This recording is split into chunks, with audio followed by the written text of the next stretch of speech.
அன்னைக்கு ஒரு நாள் அம்மா திடீர்னு கால் பண்ணி, நீ சீக்கிரம் கிளம்பி வா, நீ ரொம்ப நாள் பார்க்கணும்னு ஆசைப்பட்ட விஷயத்தை இப்ப பார்க்கலாம் அப்படின்னு சொன்னாங்க. வேற எங்க வந்திருக்கேன்? கடற்கரைக்கு தான். கடற்கரைன்னு நினைக்காதீங்க, வெயிட், இதை பாருங்க.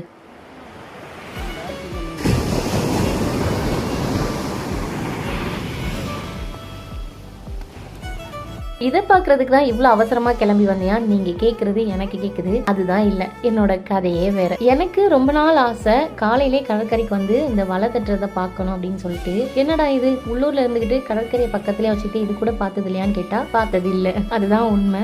ரொம்ப நாள் அம்மா கிட்ட கேட்டுட்டே இருந்தேன். ஒரு நாள் சொன்னேன், ஒரு நாள் வலையெல்லாம் மீன் வரும், அன்னைக்கு கண்டிப்பா நான் வருவேன் அப்படின்னு சொல்லிட்டு சொன்ன கொஞ்ச நாள்லயே மீன் வந்துருச்சு. எங்க அம்மாவும் கால் பண்ணி நீ வந்து பார்த்துட்டு போயிருன்னு சொல்லிட்டாங்க. வந்து பார்த்தா வலை எல்லாமே மீன்.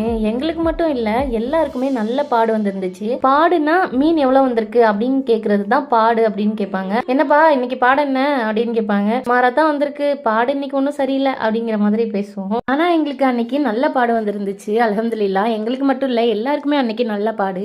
எங்க அத்தா கூட வலை கம்மியா தான் கொண்டு போவாங்க. நிறைய வலை கொண்டு போறவங்களுக்கு நிறைய மீன் வந்துருந்துச்சு. உள்ளூர்ல கடலை வச்சுக்கிட்டு இந்த விஷயத்த கூட பார்த்தது இல்லையான்னு கேட்டா பார்த்திருக்கேன். சின்ன வயசா இருக்கும் போது எங்க தாத்தா பாட்டி மண்டபத்துல இருக்கும்போது இந்த வலை தட்டுறது மீன் கழிக்கிறது எல்லாமே பார்த்திருக்கேன். ஆனா எங்க ஊர் கடற்கரையில இந்த விஷயத்த பார்த்ததே இல்ல, பாக்குறதுக்கான சூழ்நிலை அமைஞ்சதும் இல்ல. சோ இதுதான் ஃபர்ஸ்ட் டைம். அல்ஹம்துலில்லாஹ் ஒரு வழியா பார்த்தாச்சு, ஒரு நாள் பார்க்கணும்னு ஆசைப்பட்ட விஷயத்த.